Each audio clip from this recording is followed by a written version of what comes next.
family. As I promised, here I am. I fell asleep. I fell asleep thinking I was going to take a nap and come on, I'll refresh to do my live. And then I thought, I'm not going to do nothing. I'm so tired. So I slept a little bit more. So this is why the live is so late tonight because I had taken a nap. I think I well deserved nap. I spent most of my day really just straightening up, drying clothes, and preparing for I don't know. The Lord has led me to understand that something's coming for me, and I trust Him. I believe Him. Although right now it feels like nothing is happening. That's positive. There's been so much warfare in my life recently that it's hard to believe. Cause this has been a lot of years um in the making. I, when I was a younger, my mom used to say, why are you so bad lucky? She used to always say, not knowing that some of the reasons why things didn't manifest for me in my life was because of her. I had no idea. So anyway, I said I was gonna just come and do a live. I know it's Sunday night and probably people are probably in bed preparing for work tomorrow, but I did promise that I would. I wanted to share little story. I don't know. I'm trying to think of a positive story. A positive story that I could share. Okay, I have one. So when I had my second last daughter, um when I had my second last daughter, I'd already been in nursing and left, and I'd already been working for the board. And when I had her, um, she's such all my girls are so special, but this particular one is gifted to sing, gifted to dance. And the attacks on her have been so extraordinary. I've seen it. And if I tell her about it, she won't believe me because um, she just doesn't want to think. Like I said this before, she's been so traumatized by what's been going on in her life that she doesn't even want to think about it. She doesn't want to be, no one wants to be chosen. No one wants to be different than everybody else. It's a heavy a heavy burden to bear. So um so I try to so what I'm telling you about is her now is that she's very gifted. So but to go back in time, um I'll tell you about how gifted she is. When she was little, when she was little, okay. So I don't know if I told you guys the story. When she was little, when I had her, when I had this little one, this pregnancy was forced. This pregnancy was forced by a gentleman who I was helping. He had nowhere to stay, and he was staying in my place. And for whatever reason, and at this time, I was working for the board, and he was staying in my place and was supposed to be staying there for 2 weeks, and ended up extending the stay for longer than 2 weeks, cutting my key, etc., etc. Um, uh, at one point, I got pregnant, and I lost that child. There was I went to work and I had felt I needed to go to the washroom, and it was just red everywhere. So so many different situations with this. If my loins could speak. Anyway, I ended up getting pregnant again because this is how I knew he was determined to get me pregnant. And this little girl, I carried her. I couldn't even eat. My appetite was so I couldn't. Everything I put in my mouth made me sick. I don't even know how she survived. She must have taken the nutrients from me. This is how you know when someone is on how God is, how good God is, because I could not eat. But she survived. She did well. I had a couple periods where I felt like I might miscarry her again. And when she was born, I realized why, because she was almost 10 pounds. So she was a very heavy baby. And every time I tell her that, she gets mad because when no one wants to hear that they were a heavy baby, but she was solid, like she was muscle. And like out of the womb, putting her on my chest, I was like, what is this? Oh my God. Hey, how are you? So So but she was so pretty, such a pretty girl. Yes, I appreciate you. I appreciate you. So talking about, I'm trying to give a positive story.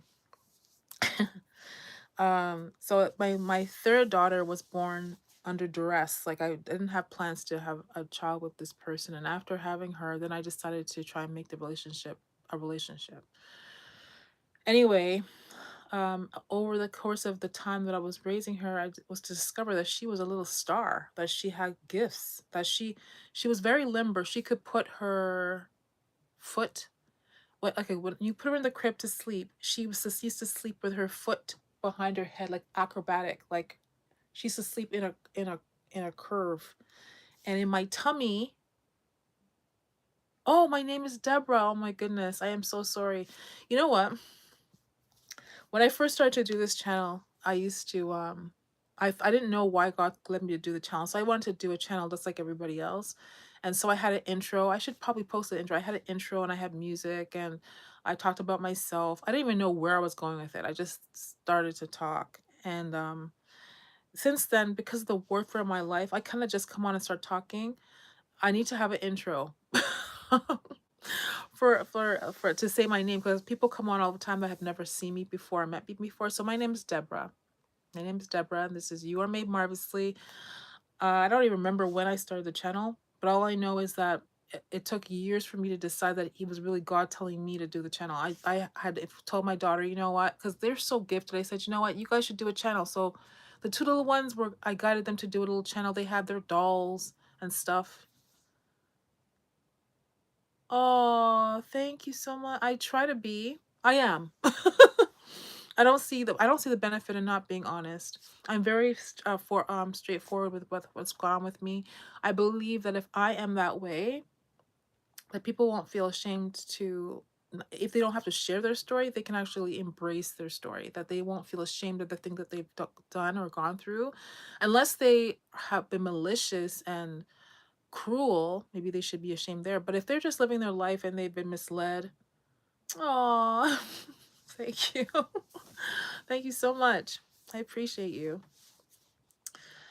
Well, okay, so the story is what my daughter, the second last. So she was born in a situation where the gentleman that was there just wanted a place to stay, I think. And that's a pretty heavy, to bring a child into the world under the circumstance that you want to secure a place to stay is a really ridiculous thing. But anyway, when she was born, it was apparent that he just really wanted a place to stay because he was cut a key to my car and he would have my car all the time and drive off and do his thing, probably meeting people. He just probably felt free that he had manipulated somebody into finding a place to stay.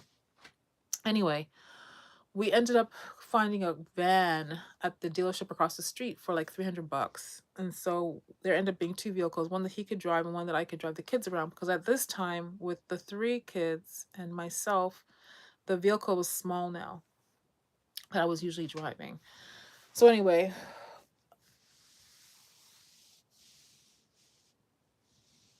I don't know. Sure. How old are you? Sure you can. Right, like how old are you? Six. Anyway. Okay, so um when there's a time when I had to struggle. 12, no way. Are you really? Well, it's a pleasure. What is your mom like if you're 12 and on here? And where is she? And it's what, 9:18. Why are you up? Why are you not in bed? Yeah. Forgive me if I find it difficult to believe when people come on what they say. I really, forgive me, because there's a lot of people on this channel that know who I am, who come on under false pretense and pretend to be something. Okay, so you can say whatever you want to say, call me whatever you want to call me, but I'm just gonna do what God's called me to do, because I don't know who's watching me. I don't know. I know lots of people know I have a channel. People in this house know I have a channel. My family, and there's many, and I'm talking about thousands of people who are collaborating against me in some kind of way. So I apologize if I can't always address people one on one. I apologize if I can't promise you anything, because I promises, I do keep my promises. That's all I'm gonna say about that. Uh okay.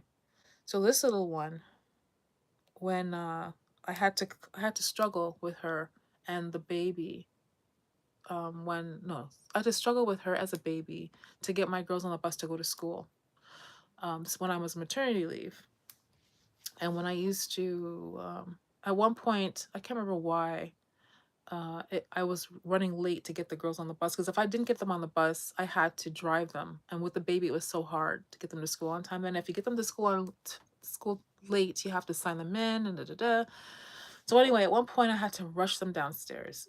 I got the little one wrapped up in her stroller and took her downstairs. But I didn't realize that her back was exposed to the cold. I had put her in the stroller, put a blanket over her, but the stroller didn't. It had a sponge, but it didn't have like a solid base. I should have wrapped her. And I'm saying this because I feel responsible somehow that this happened. What happened next happened. Anyway, shortly after that, she developed a cold, and she would get colds periodically after that. And then I can't remember what happened, but I decided I wanted to leave that place because the rent was getting high. I was paying it was like a subsidized apartment, but I was paying full price for a place that was, most people were subsidized, and it was run down, like getting run down. And I worked for the board, so a lot of the people that were living in the building could be students of mine. So I had to leave. Anyway, I talked to my mom about going to her house to save for her house, and I moved there. Shortly after moving there, the little one continued to get colds. And at one point she had a cold, she was refusing food. I was concerned about her health and well-being, and she developed a fever. So I called the ambulance, and the ambulance says, no, we have to take her in. And so I got into the ambulance with her. We went to the hospital, and right away they admitted her. And they admitted they admitted her, which means I was admitted. Because if you're that young, she was just learning to walk. Like she just was learning to walk, and she was about, I don't know how tall. She was like a little munchkin like this, maybe like this walking. Anyway, they admitted her, and so then I was trapped. I felt like this is not the first time. This wouldn't be the last time I got into a hospital and was trapped there, but this time was my first, where I went to a hospital and was trapped there. So I got admitted. They did all her tests and everything. They put a little IV. So I can imagine this little munchkin is just learning to walk with this tall IV pole. And she used to walk around. I remember she's got this cold that's was announced that it was a pneumonia, and so they wouldn't let her leave because she was so young. They were scared for her health, but because I was the mom, I was the one responsible for taking care of her, so I couldn't leave. But she was healthy, like she was walking around and doing stuff. So I was basically just sitting there. I had no clothes. I had no nothing. I just went with her, and they wouldn't let me leave, and they wouldn't feed me because I wasn't a patient, right? So the guy that I had, her father, the one I had the child with, was responsible for making sure that I got food, I got clothes or whatever. But he was free to run around and do what he wanted to do because he wasn't the one who was admitted with her, it was me. Anyway, the point is that she became this little star in the hospital. The nurses would take her and just have her at the nurses station because she was so animated and so cute that they would just have, like, I would be in the room by myself, nothing to do, nothing to read. I couldn't leave. And she was out there entertaining the nurses. She was out there walking up the hallways, and I don't know, but I can't remember what kind of things she could say at the time. But let me tell you, I was in there for 2 weeks. 2 weeks of this, of her not being in the room, basically being in the hall with the nurses, walking around, because she was so little, but she was so smart. She would take her little pole. She learned how to take her pole and push it down the hall. I basically hardly saw her during the time that we were in the hospital. Anyway, just a cute little story. But this particular daughter that I'm talking about right now, um, when she was put in the hospital, when I had her in the hospital initially, I believed that she and I were chipped, that the doctors that delivered her chipped me and chipped her. And I'm saying this because the Lord kept on showing me things, videos and stuff, leading me to see videos and stuff about people who went to for general doctors visits or for dentist appointments and were chipped and followed. And it makes sense to me that that's the case, that they didn't just chip me, because I know that I've been chipped because I follow all the time. People who around me was looking at their phone and looking at me and knowing that they know cross, even when I run, crossing my path, knowing that they cross the path of the right person. Plus I'm the only one really running every day, so they know it's me. But you can see people looking at their phone like they're looking at a map, like they can see my location on their phone. Anyway, I believe that she's chipped. She doesn't want to hear this, but I believe that she is. And when I go to take her to work, I can tell that most of the people, if not all the people that are there, know that that's what's going. Like she's my child, and that there's something significant about her life that people don't know about. That she doesn't know about. People know about it, but she doesn't know about it. Anyway, I've tried to tell her, but because, like I said, about the trauma that she's experienced, um, she doesn't want to hear it. So all I can really do is pray for her protection. And I know that if the Lord led me to understand that I'm protected, that she's also protected. And I'm glad about that. It explains to me why she's the only one that they haven't kind of like tried to indoctrinate into this situation, to the into this scenario that they want to attack me, and why her father has chosen to be cruel to her and to be nice to the other daughters. Two daughters I've had with him, and he's had a favorite. He's chosen one to be a favorite, and he's chosen to almost bully the one that I'm talking about right now. I don't know what the significance of this is, but all I do know is that the Lord is not playing with people. And I know this was supposed to be a lighthearted conversation, but she's been heavy on my heart, and I see how she's been pacifying the pain that she's experienced, and it hurts me to see it. And if there's anyone out there who's into praying, I'm asking that you come into agreement with me that she will be spared, that she will be, and for whatever reason, I feel people know that she's a good-hearted person and that she's gifted, and that I just get, there's people that I meet that meet me, they seem to kind of know she is different than the rest for whatever reason. Anyway, let's see. There's a message here that's being held. Let me see what it says. Mom, my mom. She must be an angel in heaven by now. What do you mean? You're okay, so where do you Sri Lanka? You're from Sri Lanka. You're from Sri Lanka. Nice to meet you, sweetheart. You're from Sri Lanka. Hold on. So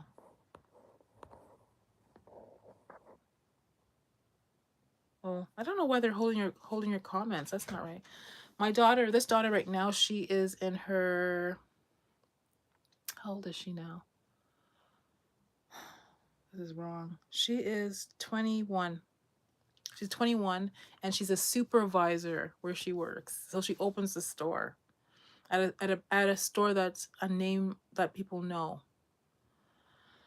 So she's a sweetheart. Her voice, when she speaks, her voice is just so beautiful. People always tell her how beautiful her voice is and stuff. The only thing is I do know that she's pacifying her pain. Now that she has a job, she could, let's just say you you have a painful situation you want to deal with, and you don't have the money to access the things you want to use to pacify stuff, whether it be if you want to drink alcohol all the time, if you want to smoke weed all the time, if you want to get someone to be with you every other night and you didn't have the funds for it. Well, she has some pains to deal with, but she has the funds to pay for whatever she wants to pacify her pain with. And that's the thing that concerns me, is that she doesn't want to hear anything more. She doesn't want to hear about what's going on with me, what had gone on with me. You know, she doesn't want to hear it. And I respect that.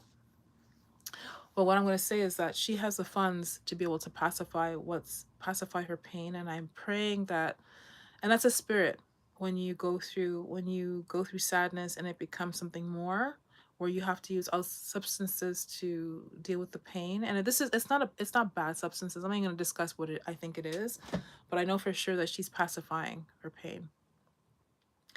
Anyway, I appreciate you for being on here. I appreciate you for the likes. I know people that come on here more time are people that know me, and it's annoying because then they want to act like they don't know what I've said, and it's so silly. It's so silly. Anyway, I'm gonna let you guys go. I am tired. I did sleep, but I could not, because I did sleep. I know I can sleep, and so I'm gonna go and try and tackle a couple more hours of sleep because I gotta take her to work in the morning. But I do appreciate your support for you guys being here. Sri Lanka, I'm going to put you on the map, sweetheart. I appreciate you. You're a young sweetheart. You should be in your bed. Unless it's the hours are different. I'm going to check and see what time it is in Sri Lanka compared to what time it is. Right now it's 9:30 at night. So I'll check and see what time it is in Sri Lanka. That should be interesting. Anyway, lovely. I appreciate you guys so much. I know it's Sunday night. There's hardly anyone on, but I'm sure people will catch us on the replay, seeing how tired I am. Thank you so much for being here. I appreciate you. You're made marvelously. Your Heavenly Father loves you. I love you too, but He loves you so much more. Until tomorrow, right? Have a good night.